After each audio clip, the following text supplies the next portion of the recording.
रात्रीचे 9:30 वाजता आहेत आणि मी आहे ते रेणापूर येथील शेतकऱ्यांच्या हमीभाव खरेदी केंद्रावरती. आपण जर भेटलं तर लातूर जिल्हा हा प्रामुख्याने सोयाबीन उत्पादकांचा जिल्हा आहे. मात्र यात सोयाबीन उत्पादक शेतकऱ्यांचे आता हाल होताना दिसत आहेत.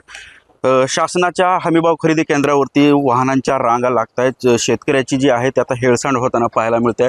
8 दिवस झालं शेतकऱ्यांच्या ज्या वाहनांच्या रांगा आहेत ते हमीभाव खरेदी केंद्राबाहेर अशा प्रकारे लागताना दिसत आहेत. शेतकरी 8 दिवस झालं याच रात्रीचा दिवस करून या हमीभाव खरेदी केंद्राबाहेर मुक्काम ठोकतायत.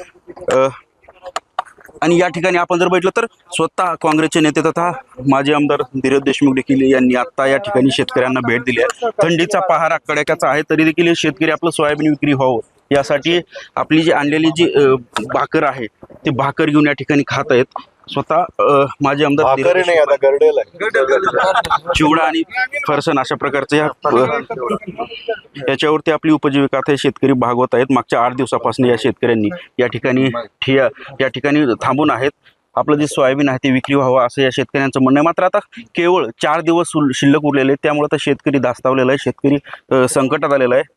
भैया सकाळी देखील तुम्ही भेट दिली, त्यानंतर आता एवढ्या उशिरा कडाक्याचा थंडी पडली तरी देखील शेतकऱ्यांना तुम्ही भेट देताय. काय प्रश्न येत आहे शेतकऱ्यांकडून? शेतकऱ्यांची तीच अडचण आहे की ज्या पद्धतीची ही प्रक्रिया खरेदी केंद्रावर चालू आहे, फेडरेशनच्या माध्यमातून चालू आहे. फेडरेशनची अडचण आहे की सरकारनं जे नियमावली लावून दिलेली आहे त्याच्यामध्ये त्यांना रितसर जेवढा माल आवक येतोय त्याची विल्हेवाट वेळेवर लागत नाही आहे, तो भाव त्यांना मिळत नाही, बारदाना होत नाही आहे आणि त्याच्यामुळं त्यांची अडचण आहे. आणि शेतकऱ्यांना किंवा आम्ही घरातून जे SMS आम्हाला मिळाला आहे खरेदी केंद्रावर पोचावे त्या पद्धतीनं ते इथे येऊन बसलेले आहेत. पण इथं ज्या पद्धतीची आवक आहे त्याची विल्हेवाट नसताना त्यांना 8 दिवस इथं थांबावं लागतं. आज सकाळी कालपासून तर इथं कोटा संपला म्हणून खरेदीच बंद होती.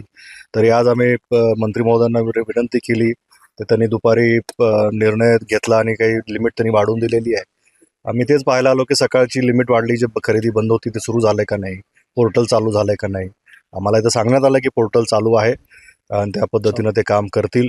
पण आमची अपेक्षा आहे की फेडरेशनची लोकांनी काळजीपूर्वक इथं काम करावं. शेतकऱ्याची व्यवस्था अशा उघड्यावर शेतकऱ्याला राहावं लागतंय या सरकारच्या काळामध्ये. ही अतिशय दुःखदायक व्यवस्था आज इथं आहे की 8-8, 10-10 दिवस लहान मुलं घरून डबा घेऊन वडिलांसाठी येत आहेत, शाळा सोडून इथं काम करतायत, कुणाच्या घरात हॉस्पिटलचं काम आहे ते सोडून इथं त्यांना बसावं लागतं की एखाद्या आपण परत गेलो तर आपला नंबर लागणार नाही किंवा आता इथून जर माल परत नेला तर मालाला काही भाव मिळणार नाही.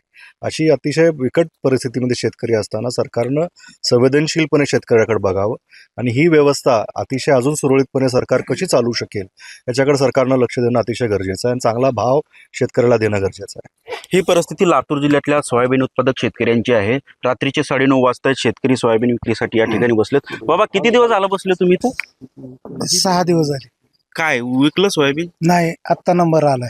उद्या लागेल. उद्या लागेल. बर. 7व्या दिवशी.